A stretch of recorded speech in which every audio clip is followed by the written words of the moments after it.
And three. Okay. We'll be starting with speech in three, two, one. The Socratics had something going when they said that gods are supposed to be models to humans, not mere deities to gain validation from. The issue in this debate is simple. Where are religious institutions much better off? And secondly, where can religious communities better thrive in the status quo? Because our burden here to you inside government is to prove to you that religion's teaching apotheosis does more good than harm. Simple banner. Apotheosis promotes self-enlightenment, absent of strict rules and material successes. This is true for various reasons. First, a few pieces of framing. Number one, religion is a foundation that reaffirms the status quo. Note panel that religion, since time immemorial, had been used by empires and dominant cultures to expand their reach to the farthest recesses of the world. This looks like the Roman Empire, Spanish Inquisition, and American colonization, gathering a lot of resources to actually like reach a lot of different cultures, reach a lot of different communities, to actually civilize them or teach them the word of God or something, right? But note that with these religious institutions, people are taught to prioritize their expansion to begin with, not necessarily the virtues, the values, and the belief systems that leads people to become good people, or that leads communities to become much more accepting or become much better like communities to begin with, right? This looks like missionary retreats, but more so like colonization and imperialism prioritizing the expansion of the reaches of these empires and like trying to like reach as many ethnic groups and reach as many like indigenous communities as possible to like try and civilize the most uncivilized people in society, quote unquote. This is bad for two primary reasons. First, this prioritizes the acceptance of their deity, and this is going to be bad for two further reasons. First would be strict dogmatization. Given that these religions and the status quo that promote like the expansion of these value or the expansion of these religions, they're just going to be following these very strict guidelines, these very strict and conservative ideals that don't necessarily like coincide with how people view society in the modern world. This leads to people within religious communities being more bigoted, being more traditionalist and conservative, and are just generally averse to change or to generally averse to like changing how they view society and changing how they view certain demographics. But more so, this is also going to be bad because people are going to be essentially promoting superficial kindness. They're not doing any of these values or they're not being good people because they want to be good people. It's not a benefit in and of itself. It becomes a means to an end, which is just acceptance into their like heaven or acceptance by their deity at the very end of the day. But to our second harm, this just prioritizes comfort for these religious communities and for the people following these religious institutions. First would be for cultural comfort. Note by framing that a lot of different religions dominated the status quo or try to expand their reaches, right? And this is primarily because people within these communities are just generally averse to accepting other beliefs such as paganism, Buddhism, or even other religious and cultural contexts that just do not coincide or do not fall under their religious beliefs. This is so that people are just more generally more averse to like accepting other communities, but more so material wealth is prioritized. Religion is the opiate of the masses, and this had been used by various communities, various dominant groups to say to the people that you're poor and this is something that can be easily mitigable if you're just going to follow our religion, if you're going to try and live a good life, and you're just going to try and be content with what God gave you. But before I continue with my speech, sure, I'll take that point. Are you saying that the religions that promote apotheosis does not have the goal to expand or to welcome more members? I'll get to that later, but the simple answer would be that this expansion is going to take a backseat because the people's like desire to become more and more virtuous or to live a good life so that they can become gods themselves or they can become akin to those gods is something that's going to be the primary benefit. Continuing. Second point of framing. Apotheosis offers self-actualization or concrete happiness, even absent of these material successes and absent of changing their environment. Notice first that apotheosis is a human-centric approach to enlightenment because we need to understand that we're living in a more liberal world where people are very individualistic. People don't necessarily have as much of an opt-in into most religious institutions because they're very conservative, they're very traditionalist. They don't necessarily jive with people's desire to live out their lives the way that they want to, right? But how do we exactly penetrate these people, these communities, to actually like promote doing good things or being more virtuous or living the good life, right? Simple. By promoting the idea of apotheosis or like undergoing a lot of different like changes to your self enlightenment so that you can become a much more elevated being so that your soul becomes more elevated, because what is good then is going to be more personal and flexible. It's not going to be contingent on strict dogma. It's not going to be contingent on what your pastor says is good or what your like or what the pope says is good, right? This looks like, okay, the mechanism for this is simple. First, Buddhism and paganism are going to dominate the status quo rather than Abrahamic religions. Second, apotheosis is going to be taught that through living virtuously and achieving peace, you can become as elevated as Buddha or the other gods within their religions. This has two effects. First, we would be shifting the narratives from sins and virtues, punishments and rewards. And then these narratives then are going to focus on being good. And what does this being good look like? Simple. It's just going to be through it, repetition, trial and error, being as accepting as humanly possible, and just going through these cycles of reincarnation until you can actually achieve the good life, or that you can actually achieve nirvana or self-enlightenment. But how would this look like concretely? First, people can still go to church, people can still go to community service, and people can still donate to charities, and even to the very like most maximum extent, they can promote this teaching of apotheosis, or they can promote the teaching of these religions that they belong to other people, so that they can actually share that, oh, you can become just like these gods, or you can elevate your soul, you can elevate yourself by living the good life and by not like following a very strict dogma. More so, this would actually internalize modern changes, educate people to diverse cultures and values, and to actually legitimize oneself. And this is going to be more so true if you're not following these strict dogmas to begin with, if you're not following a strict set of rules, or you're not following whatever it is that your pastor or your like Pope is going to say, right?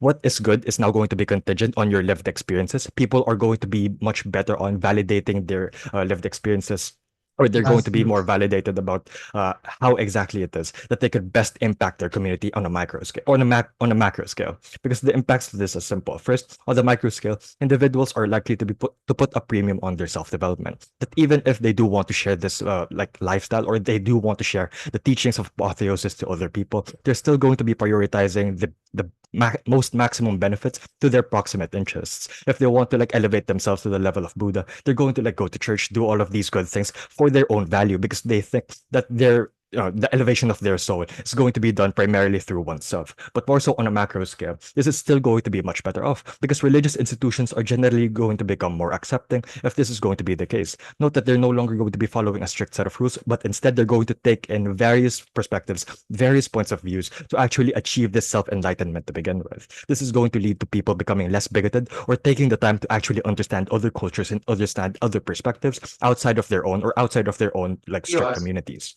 It's already 7, man. Uh, and here, we need to like push to the opposition side, that they need to prove that absent of this apotheosis, or absent of these religions, they can keep promoting these traditional values even in a very liberalized world. For these reasons, more than proud to propose. Okay, so thanks, Prime Minister, for that speech. Just a reminder to speakers that anything said beyond 7 minutes 15 seconds will and should not be considered by the panel. And please do take note of your times as well. POIs could be raised between the first and the 6th minute. Thank you. Now calling on the leader of opposition. Hello, good morning. Am I audible? Yes.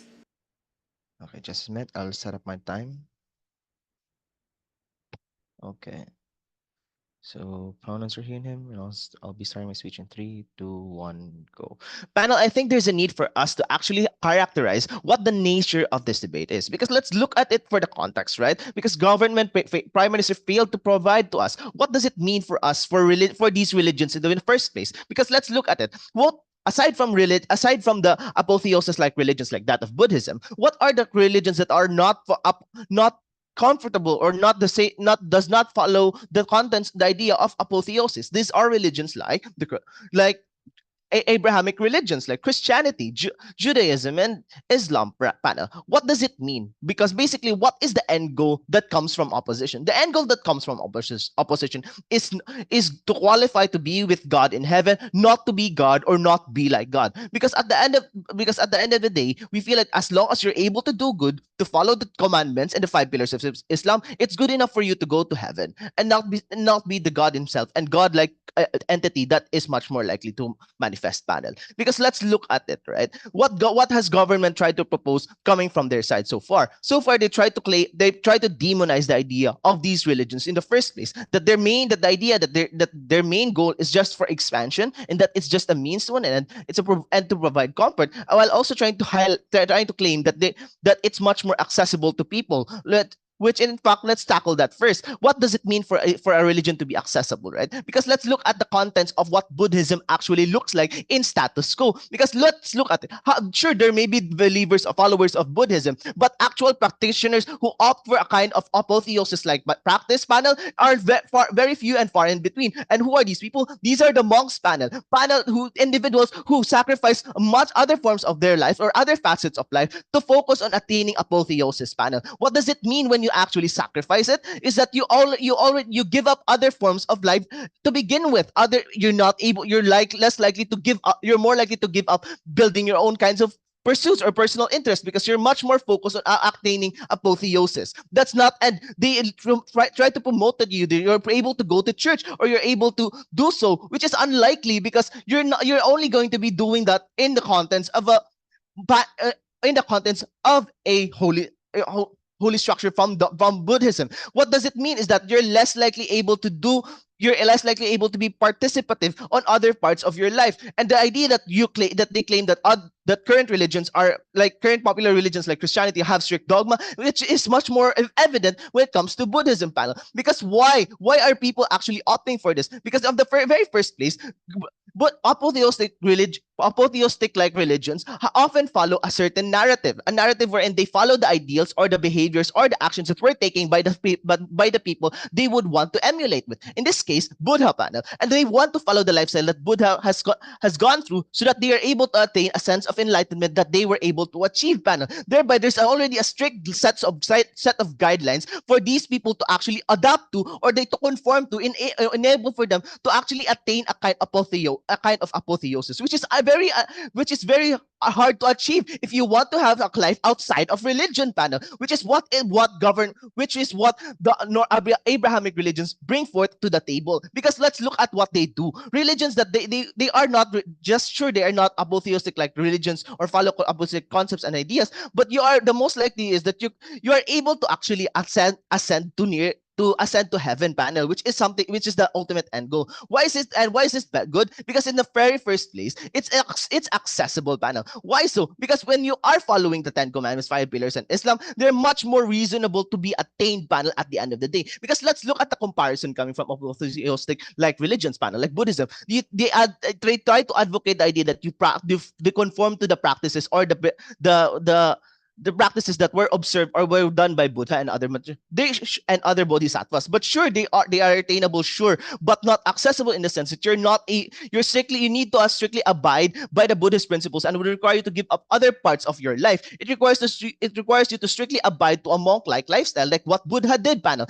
And what does it look like? You have to go to church and meditate and prayer and silence and contemplation for hours on end, even to the end of the day, leaving no time for people or for practitioners followers to actually pursue other forms of lifestyle or livelihood within their context of life, like getting a job, building a family, right? Which is compared to that of Abrahamic religions, which allows you to, preaches the follows and teachings of Jesus Christ and others. Sure, they're attainable. What's good with this is that they're attainable and accessible. How so? Because of the nature of its teachings are much more general and it's simplistic in its interpretation and practice, because they are being taught, sure, but you are able to actually pursue a lifestyle or a life outside of it panel that actually makes it accessible and palatable to the general public, especially when it comes to religions that actually allow people to attain it at the end of the day. Hence, it's better for religions to actually opt for this or prefer these kinds of religions, because you're more likely to provide accessibility in terms of attaining a better life for these people. Because let's look at it. Even if government tries to portray to you that the main idea from these religions are expansion and means to an end, at the end of the day, these expansions or means to an end actually provide an opportunity for these people to access the kind of end goal that they would want for themselves at the end of the day, unlike what government will try to propose to you. But sure, what's your POI? Apotheosis can be applied in modern living through narrative shifts, not just by praying in temples, etc. What is the quality of opt-in in dominant religions when modern society is averse to traditional values? at the end of the day, what you have to go and what you have to contend is what these people would need to achieve, right? Because let's look at the people who would want to opt or follow these religions. These are people who want to find a meaning to their lives beyond that of and meaning to their lives, as well as actually living a life that they would want. Meaning that they should not be forced to actually opt for these kinds of situations or religions that would mostly demand them to be focused on it. Because let's look at it. You don't have any examples that are evident towards it, panel. You're just from prime minister. The best case is provided to you is the idea that you could achieve a kind of better lifestyle, but never a characterization of how this lifestyle would look like at the end of the day. So what's the best case coming from God? The best case coming from Gov is that sure they can provide apotheosis, but would not but would take away the ability to experience other facets of or parts of the life that they could enjoy or people could enjoy. The worst is that people could be lost and be unable to attain the end goal for their human soul. But on the best case coming from Gov, people can still go to heaven and still live their best parts in their life. And in the worst case, people can still go to heaven without experiencing life. And that's the best outcome that we would want to provide to these people. And that we're proud to oppose. Thanks, Leader of Opposition. Now calling on Deputy Prime Minister.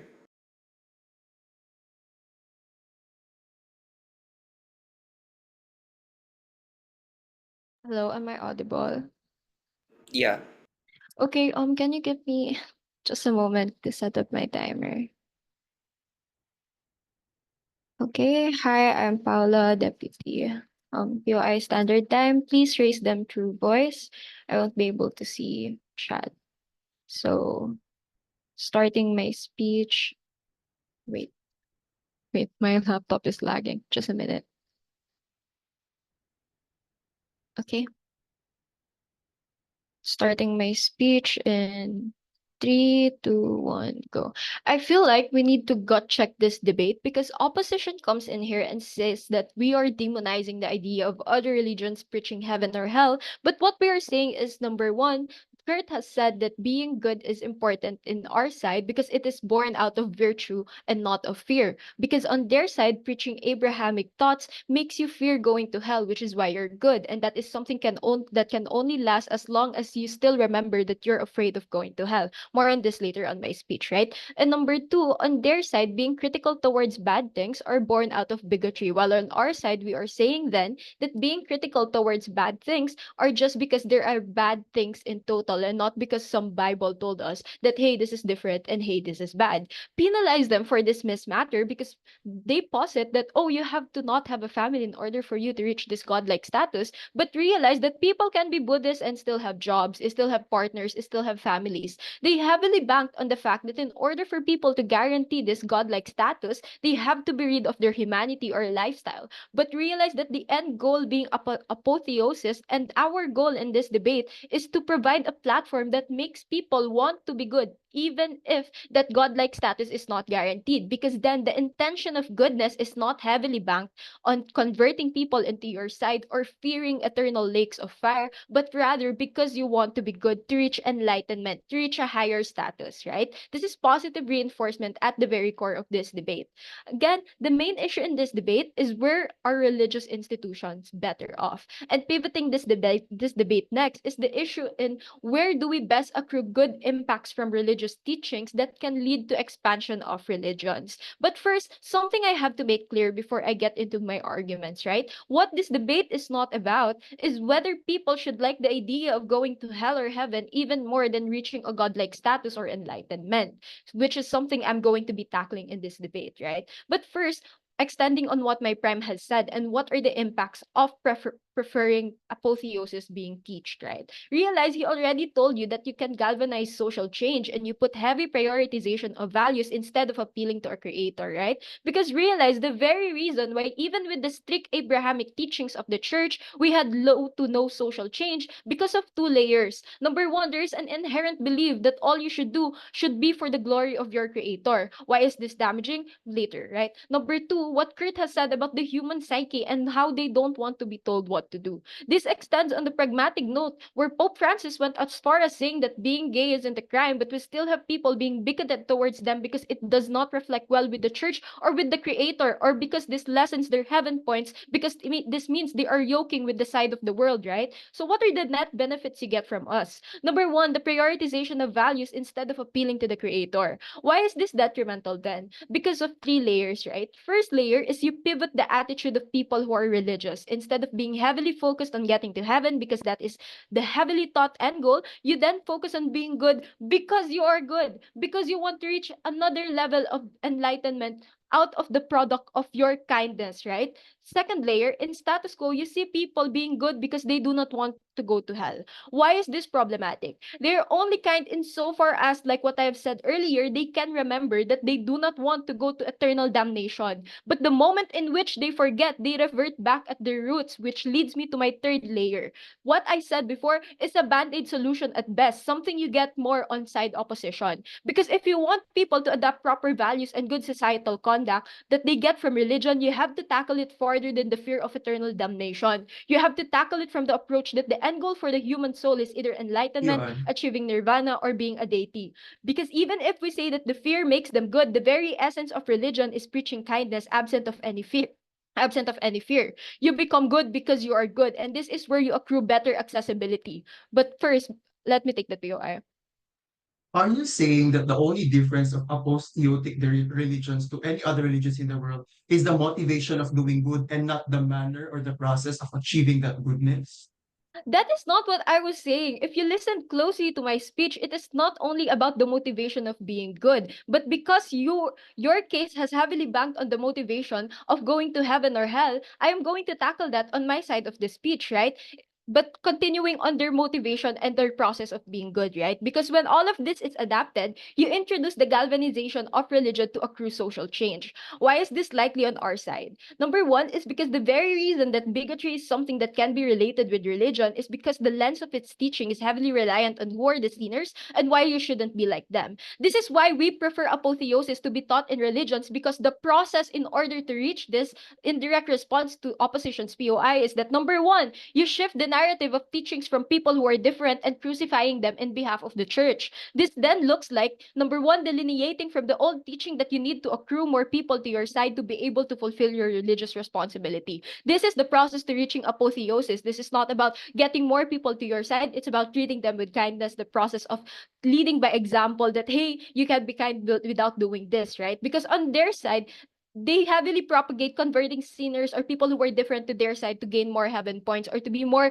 appealing to their creator because they do not yoke with the one of the world, right? And number two, you focus on the values needed in order to achieve apotheosis. Example, being kind, being open-minded towards anyone despite being different. What are the impacts of this? Number one, you accrue better social change by making it an attitude out of virtue for the people within the religion rather than an attitude out of fear. Number two, you give people the agency to be comfortable in their own religion, because the end goal being heaven or hell is detrimental for people who felt invalidated by the church. Because why would they want to spend eternity filled with the people who have crucified them for their existence? This is why Kurt said that expansion can take a backseat, because the trickle down of all these impacts can lead to people subscribing to religion because they no longer feel the heaviness of being different from the mold set from above for them to have to fit in. Which leads me to my second argument, which is you incentivize these people whose belief do not align with the majority of religion's end goal for the human soul. Because realize opposition comes in this debate and says that there is no religious life balance, but on their side, the Abrahamic end goal makes people within those religions crucify people for having a different life.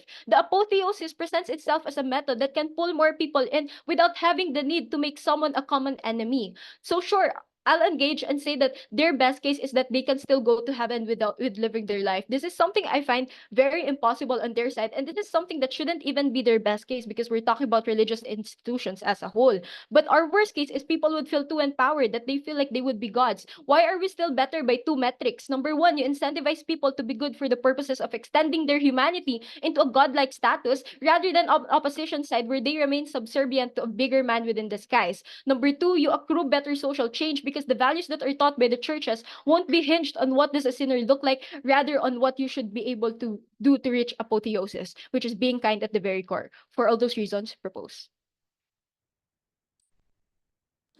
Thanks, DPM, for that speech. Now calling on DLO. Oh, I just want to confirm if I can be. Could you maybe go a bit closer to the mic? Oh, okay.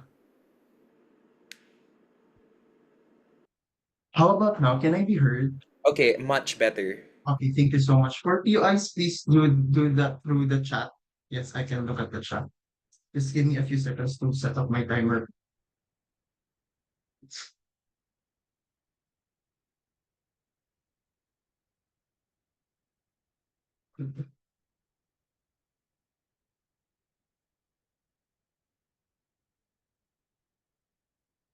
Starting my speech in 3, 2, 1. This debate is about looking at the end goal of our soul. In government bench, they want these particular individuals to attain a godlike status, like the Buddha, for example, and be able to make sure that they are perfect and to be able to make sure that they are not going to commit the same mistakes ever again. What we said under our side of the house is that the way to having to pursue the end goal for our soul is not supposed to be as perfect as this, it's not supposed to be as grand as this, or not supposed to be like God. What we're saying is that we have to be reasonable with our expectations at the end of the day. We said that since most of the religions have imposed upon us the manners by which we can become good people, i.e., the 10 Commandments from the Catholic Church and the 5 pillars of Islam for the Muslim brothers and sisters, ladies and gentlemen. What we would posit is that the end goal of our side is to be able to pursue the qualifications by which we can become nearer to God and be able to reach in heaven at the end of the day, ladies and gentlemen. This debate is not about the motivation of doing good because they assume that the manner by which we achieve the idea of doing good under our side is purely about being able to instill fear upon people. We don't think so because religious teachings in status quo do not tell you that you have to fear God, but you have to love God instead, ladies and gentlemen. Sure, there is a concept of hell, but that is a consequence of not being good. Under your side of the house, you still fear of not being able to attain that godlike status, right? So you still have that fear because if you're not going to attain that particular level of nirvana, for example, ladies and gentlemen, it means that your religion have failed you, or at worst, you have failed that particular religion in the first place. So we don't think it's not about the end goal primarily, ladies and gentlemen, but it was about the manner by which you're going to achieve that particular end goal in the first place. They needed to explain if they wanted to become malleable and apply those particular teachings on their side of the house to what we have in status quo right now. They weren't really clear because what is the Buddha-like status in status quo? What is the Nirvana-like status in status quo? For example, ladies and gentlemen, they said it can be applied to this particular generation. They never explained to that. You have to explain that further under your side. Aside from just saying people can do good individually, we don't think that's how it works because these are still religions imposing dogmas and principles upon their followers, ladies and gentlemen. I want to extend my case on the concept on why religions are specifically created for the comfort of the imperfect human beings and how our side provides better safe haven for the vast majority of people. But before that, I just want to respond to a couple of things coming from their side of the house. They said you're able to best embrace your individuality while you pursue apotheosis in the first place. Not true. In either religions, you have to forget your individuality at some point, ladies and gentlemen. For example, in the past, if the end goal of being able to achieve the state of nirvana, for example, you have to leave your community, you have to leave your family, you have to leave yourself, or being able to become enlightened, for example, ladies and gentlemen, means you have to answer different philosophical questions about yourself and about society in general that can be applied in status quo. So when you, for example, wanted to achieve that particular end goal under your side of the house, even if you can become an employer, even if you can become a father, for example, ladies and gentlemen, there would be a point in your life that you have to abandon all of these things primarily because of the fact that the end goal of your soul has to be clear godlike status, which, by the way, has to encompass every single humanistic experience that is in status quo. For example, that's the reason why even if they can pursue that individuality among themselves, it's going to allow you or require you to abandon a lot of equally important things in your life in the first place, ladies and gentlemen. Then they said, well, it's about fear right now, ladies and gentlemen, and results. And they may construe our side of the house by saying that Abrahamic religions, for example, actually, crucifies other people just so that they would be able to forward their own interests. I think this is so old age, ladies and gentlemen. We're not living in time immemorial. We think that these religions have already changed and have already evolved. In as much as you can account on your side of the house that you can become malleable and apply the Buddhist principles in status quo, the same thing applies under our side of the house, where you can have gay people enter the church, where you can have gay people, for example, or even individuals who are divorced, or individuals, for example, who abandon their child through abortion, for example, can still be welcomed within these particular institutions. That's how the religious institutions in status quo already evolved and already changed, ladies and gentlemen, primarily because of the fact that they recognize that people aren't important and people cannot be like God, and the expectations for us towards them, ladies and gentlemen, should be about them being humans and not being godlike at the end of the day. So let's look at the idea of how religions are specifically created for the comfort of the imperfect human beings, ladies and gentlemen. Two principal dimensions of this argument. Number one, even before we decide to subscribe to a specific religion, we are our own person first. That the amount of time that we dedicate to our human personhood, like being sons and daughters, or business owners, or even debaters, ladies and gentlemen, is far greater compared to the time that we spend for our spiritual personhood. I.e., we are only required to pray, for example, before and after meals, or before and going to bed, ladies and gentlemen, and when we wake up, and we only attend masses for 1 to 2 a week. I think that's a fact. The second thing is that realize that people subscribe to religion for three things. Number one, for thanksgiving; two, request for supplications; and three, acceptance for renewal. I think that the first two things, thanksgiving and supplication, can be applied to both sides. But let's look at the acceptance and renewal of the spirit of these particular individuals on the perspective of religion, ladies and gentlemen. Religions are for the imperfect people and for the sinners. You go to church not because you are holy, you go there because you're not. And you want a space to tell you that even if you committed something in the past that's wrong, for example, it does not make you an automatically bad person, but a person who is capable of committing mistakes. This is absent on the standard that they want to forward under their side of the house, ladies and gentlemen. And this is where I want to start comparing worlds. But before I do that, yes, you are. Don't misrepresent our case. Our focus on apotheosis and reincarnation cycles means that people's self-enlightenment journey is a continuous personal thing, leading people to continually better themselves and continue taking in various perspectives and be empathetic. Because Yes, sometimes, yes, and that's someday, the they might be reason. reincarnated. Why is this Yeah, worse? and that's the reason why their side was unclear in this debate. Because if this was about setting an end goal, it has to be encompassing to every single person who wants to subscribe to that particular religion in the first place. The fact that you say it's going to be personal, okay. So if I give alms, for example, to one individual on a cost of 1 peso compared to 100 peso, why is it that the same level of acceptance should be there, and that already reached the same level of nirvana or the same level of the Buddhist principles in the first place? It wasn't clear. You have to do that under your side of the house. Now let's compare both worlds, ladies and gentlemen. Apotheosis as an end goal, we say that the threshold is so high because you have to be so clear, clean, for example, and you have to extremely avoid the commission of mistakes under that side of the house, because that's the perspective of how God is under their side of the house, because that's the perspective of what Buddha is, for example, and that is the feeling of how nirvana is in the first place, ladies and gentlemen. So even before people want to subscribe to that particular religion, you already place and establish a barrier between you and that particular religion in the first place. On our side, we open the possibilities of people committing mistakes because they are humans, because they have that humanistic personhood first, before they become a spiritual person at the end of the day, ladies and gentlemen. This debate is not about the motivation by which you are doing good, because the end goal of people wanting to be good, but it's about being able to gain access towards that particular end goal. We were reasonable with our expectations, ladies and gentlemen. Not everyone can be like God. We think that people should be able to tell them that they can become good even as themselves. Thank you. Thanks, DLO. Now calling on Government Whip.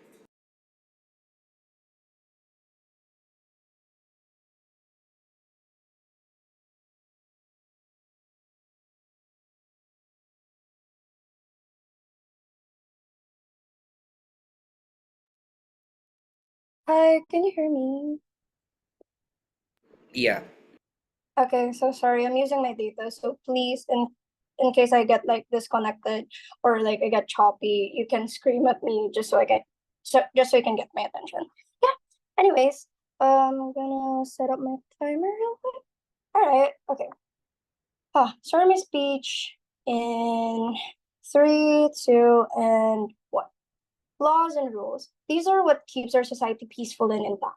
Such rules come in the form of civil and criminal laws and religious laws from their teachings. In status quo, people who live in our society have this fear of getting the rules wrong and the likes. Hence, they wish to abide by it as much as they can to avoid the repercussions of their actions that deviate from the norm. Religions are vital in human lives. That's why we have laws ensuring that they are respected of their beliefs. However, the issue lies on the likelihood of these people to continuously subscribe to these values and be a good person or neighbor. We inside government believe that instead of instilling this fear or negative reinforcement to the people, positive reinforcement in the form of an appealing reward like a godlike status would galvanize social change more in a sustainable way. Also, something thing that Op missed in this debate is this is a perverse motion. They keep debating about the erasure of Abrahamic religion, but we are not pushing for that. They lose in this debate when they talk about accessibility of churches without engagement with the fact that it is the religions that they defend that have a higher, more scrutinizing barrier of entry. More on this later. Now, what was the goal of this debate to begin with, right? Is to ensure that social change would accrue with the help of the churches, which is very vital in communities. Hence, the preference looks like changing the perspective of the people from how can I avoid being a bad person or how can I avoid hell to that of how can we achieve that godlike status. Essentially, we push for positive reinforcements in the church for people to be good citizens or neighbors that they so want them to be, right? Now, as for my clarifications, I have a few, right? I think the opposition loses the moment that they set this debate in a way to defend these religions, or where can they be better off, or where would they bite more, right? However, this motion is a perverse motion. Hence, we have to take into consideration the net benefit the society gains when these churches does such change as like teaching apotheosis. I think it is also problematic when they said that the church is for the sinners, because isn't it the very value of the church to be for everyone, regardless of your status or what you have done so far in your life?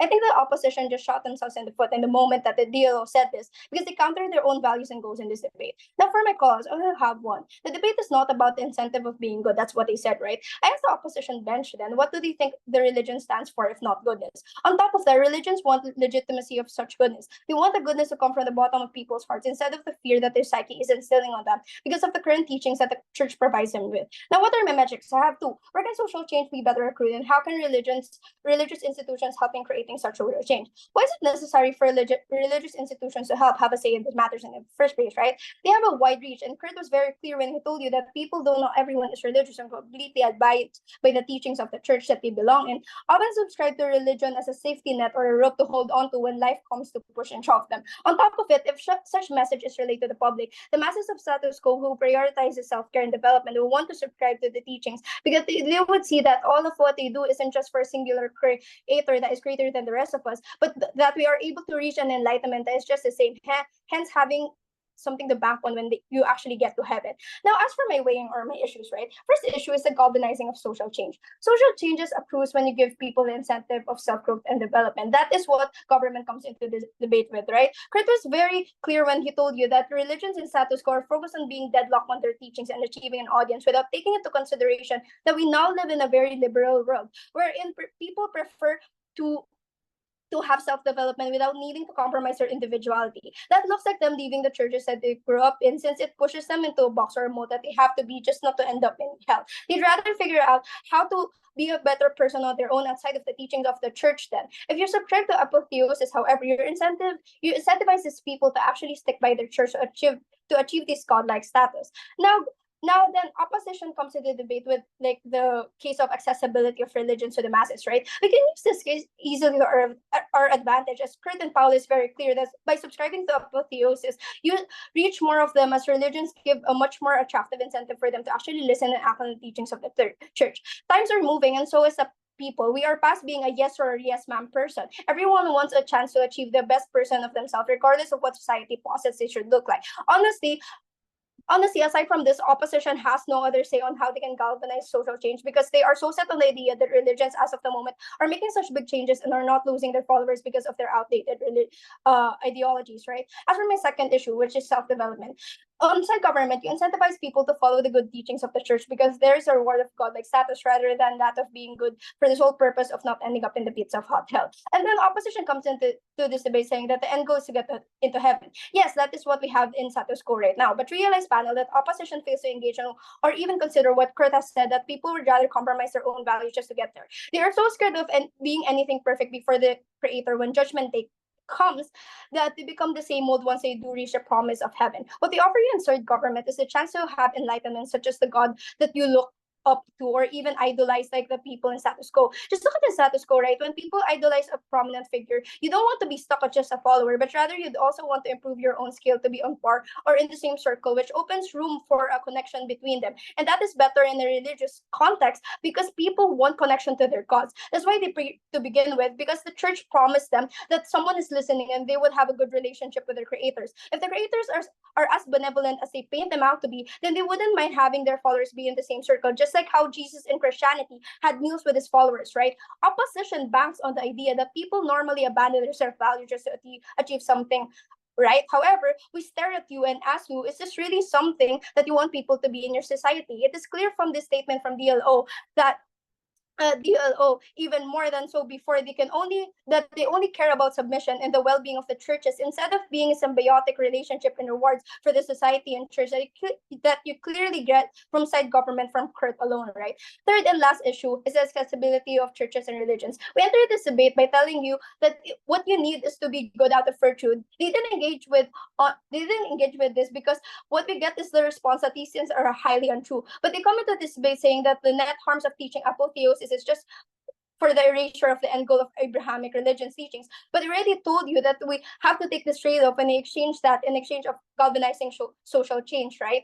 Now, what are our worst case, right? In the worst case, people would feel too empowered to think that they are gods themselves. However, Paulo is very clear when she told you that even if they do feel this way, the only way for them to achieve this godlike status is to abide by the teaching of the church, and ergo, it still benefits the church and its values, as people would be inclined and incentivized to learn the doctrine, respect their respective God or creator and the likes. At the end of the day, you get the best from social change inside government, and you benefit both the masses and religions as they are both necessary for human living. In this debate, we are the only house to actually posit the net benefits of subscribing an apotheosis teaching, as opposition was very adamant and wishes to live in the past. Through opposition also attempted to push that they have that they have social impacts. They failed miserably at this when they started focusing on defending the religions instead of coming up with how these religions can better cater to the masses, which is also their goal to begin with. And with all such reason, more than proud to propose. Thanks. Thanks, Government Whip. Now calling on Opposition Whip. Hello, am I audible? Yeah. All right. I'm gonna set up my timer first. Oh, by the way, POIs, I prefer it through voice. I won't be looking at my chat. Thank you. All right. Starting my speech in 3, 2, 1.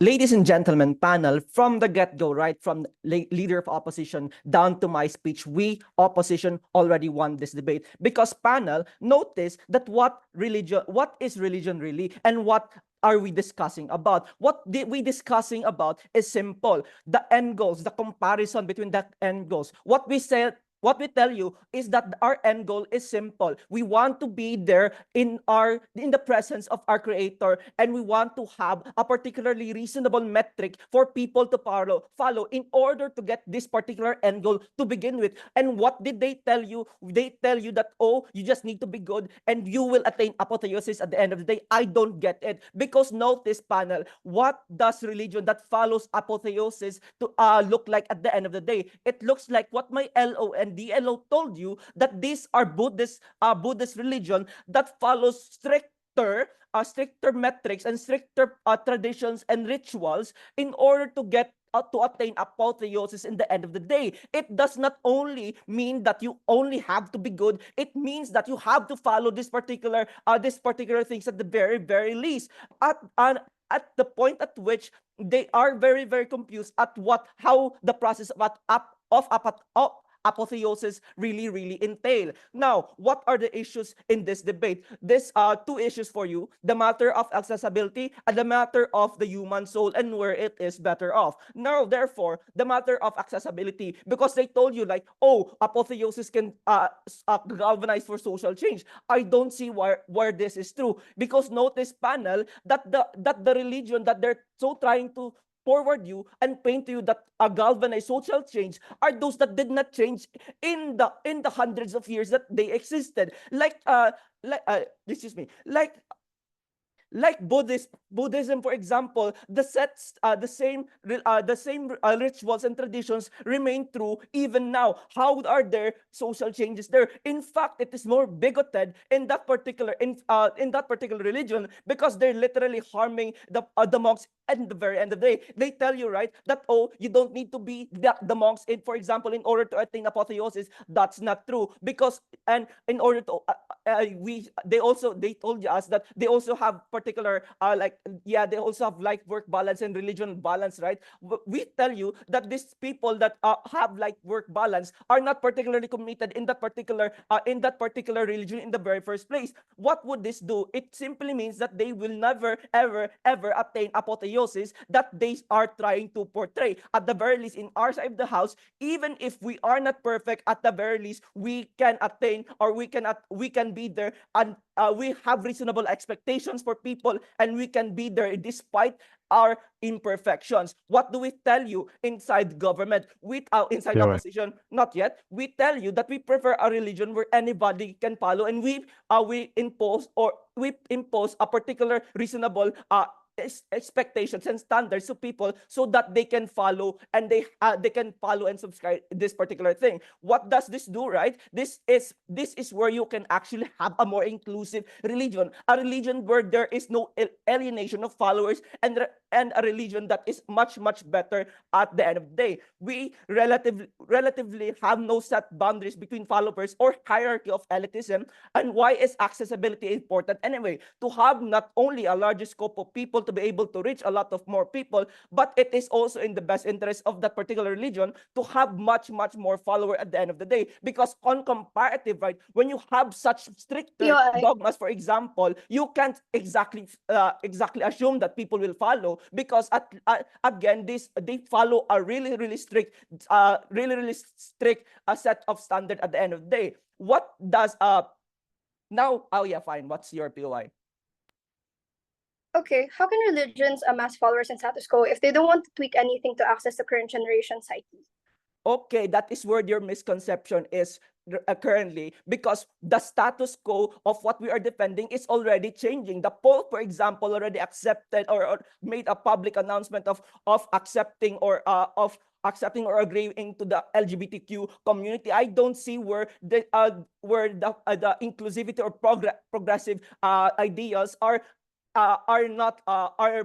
unpresent in our side of the house. Now, therefore, what in our side of the house actually is that when we attain access, when we put forth a religion that is more accessible to people, we give them a fulfilled life and be with the Creator, not to be the same level of that being, because that is what religion is currently. Even if it is more enticing in your side for people to be literal gods, we say it's not about being the most powerful, but the most fulfilled. And the fact that you did something in this life for others, and now that you are in the embraces of your Creator and your follower and your particular God, is something that is much better in ours of the house. Comparison then, on their world, people would less likely to commit to this religion because they have stricter dogmas at the end of the day. This would mean that people will not have a particular will not be able to attain that particular apotheosis that you are so trying to hard to push, because they won't subscribe to this particular religion in the very first place.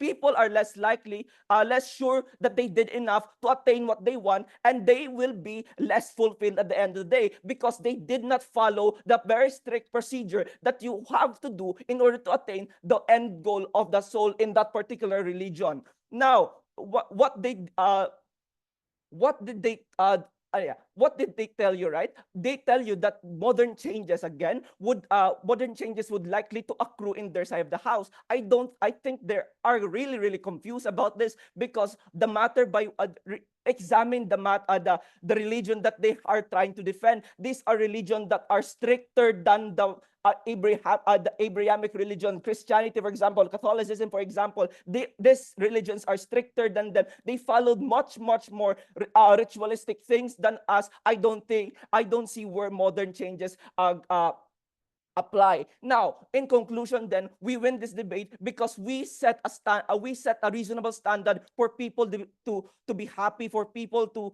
have fulfillment in their lives. You don't get that from side government, because what they tell you is something that will never be able to attain by people. But even if they attain that in that particular apotheosis, they will at the cost of their lives. Ladies and gentlemen, with that, I rest my case. Thank you, Opposition Whip, for that speech. Now calling on Opposition Reply. Hello, I just want to confirm again if I can be heard po. Yes. Thank you.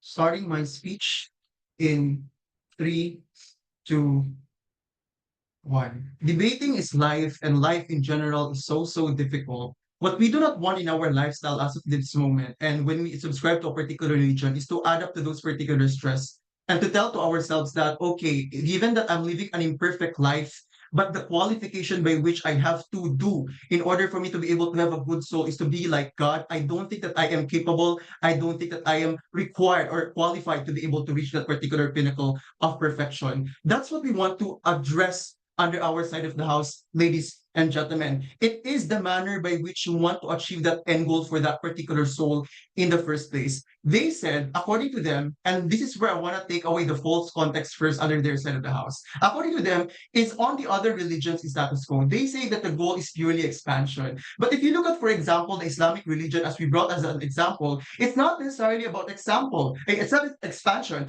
but it's about living a good and propagating life through peace, through the 5 pillars it forwards. And it's also not about being able to just instill fear, because that's what they said. They want to expand because in a manner by which they want to instill fear upon people in the first place. This is a cop out, because in either way, people will become afraid and people will still feel fear under their side of the house. Why? When they do not reach that status of being godlike in the first place. Because if they don't, they will be labeled as individuals who have failed. They will be labeled as individuals who are bad, primarily because of the fact that they were not able to reach that state of nirvana in the first place. Next, they don't like control and be dictated on how to do good in the first place. There is a difference between being religious and being spiritual in the first place. We said this debate is about our religion that propagates this particular structure in the first place. It means that before you reach apotheosis, there is a specific structure or template that you should follow in the first place. Buddhism has that, even in traditional teachings, right? So if you say on your proposal that we can change that and be able to respond in modern times,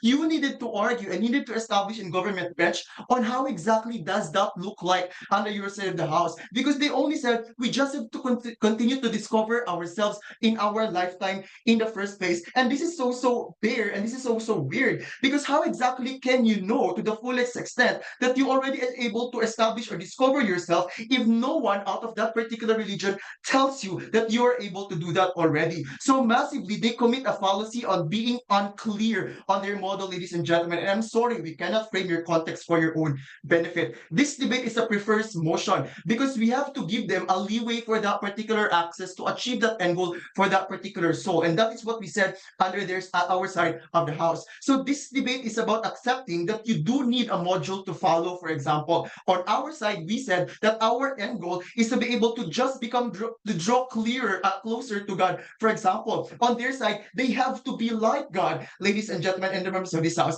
And this is where we clearly win this debate on opposition, because both sides wants to achieve social change and wants to be able to become do good, ladies and gentlemen. But the question is, are they capable of being able to fully allow themselves to be part of the characterization of being godlike on their side of the house? Under our side of the house, we do not like that particular preference. Why? Because you don't have to abandon so much out of your lifetime that it is okay for you to be able to commit mistake and allow your souls to settle for not being so perfect, but at least a person being able to commit mistakes, but be given a chance to be able to recall out of those mistakes in the first place, ladies and gentlemen, and members of this house. That's what the debate is all about. It's about being able to access that particular end goal, and we say we achieve that better under our side of the house. It's all about the soul, ladies and gentlemen. You cannot only become good by trying to be like God. You are capable of being able to commit mistakes, and God will not fault you for that, and we think that's okay.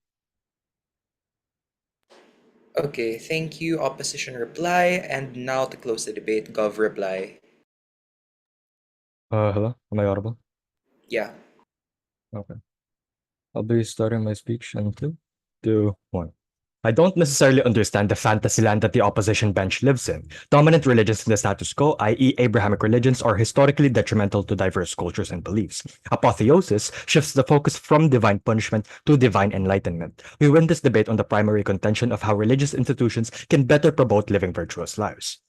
Government bench was more than charitable when we talk about how, despite the harms of dominant religions being used as tools for imperialism, dominant religions still provide material and cultural comfort for people by virtue of their massive communities. We framed how this comfort and community is the premium of dominant religions to the status quo, and losing it would be the loss of their benefits from the get-go. But note how the opposition refuses to engage with the framing that liberalization and individualism is dominant in the status quo. Check your notes panel. The LO said that opt-in for dominant religions is going to be less, but that's okay because those who can opt in would be able to live a good life. The opposition whip worsens their case by knifing their first speaker because suddenly their goal was to include marginalized sectors, with both benches conceded that religious communities in the status quo remain very traditionalist. Look at the Pope proclaiming that the LGBTQ community should be loved, but religious communities on the ground remaining heavily bigoted. Their benefits, in the very best case that they materialize, is going to be so limited to begin with, right?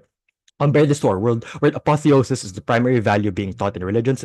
It's a primary narrative being proclaimed. People are going to live out their lives through their own contexts. They don't have to be monks when they can achieve enlightenment through plain kindness and understanding while living with other people and through living in society. Inclusivity and acceptance is better absent of these books, priests, and your churchmates proclaiming that same-sex marriages are bad or people who don't believe in their God are ignorant savages. We win because of two primary points. First would be for quality. On our side, with the narrative of apotheosis pervading a lot of different religions in the status quo, there would be no need for enemies. This would be like, accruing more understanding. I don't understand their push that opposition says that perfect people are excluded from the narrative of apotheosis because dominant religions in the status quo, e.g. Catholicism, would hate you simply for being different, for not being straight, for not being white, etc. We tell you that with apotheosis, enemies are unnecessary because even the most different of people have lessons to teach and values to impart, which means that the quality of religious acceptance and self-enlightenment, self-actualization is available to anyone, especially those who belong in the most marginalized sectors of society. Mistakes are going to be welcome even with the narrative of apotheosis within religious communities. Because if you fail to reach Nirvana, you can just try again in your next life at the very least. The kindness that can produce better karma so that more incentives for people to be actually good from the get-go.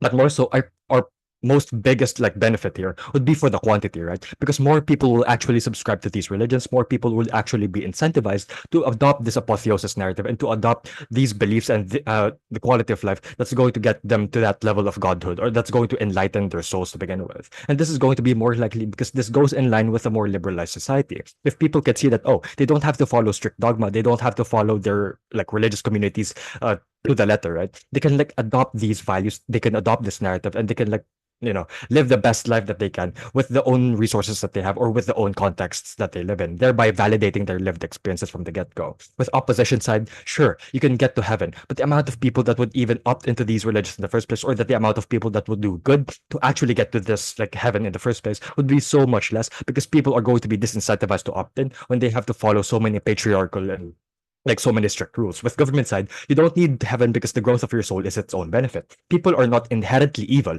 and when you promote elevating your soul, people are going to opt in because who doesn't want to be a god? But what's more important is how you get there, not by following strict sets of rules, not by conforming to your society, not by conforming to these religious communities who are very traditionalist, but through apotheosis as a narrative, being empathetic and understanding your neighbor, because someday, reality in the future, you might be reincarnated in that other tradition, in that other alternative perspective. So if you want better religious institutions, please side with side government. Propose. Thank you, government reply, for that speech. Thank you, debaters, for the round. So, after I say my bit, you could cross the house.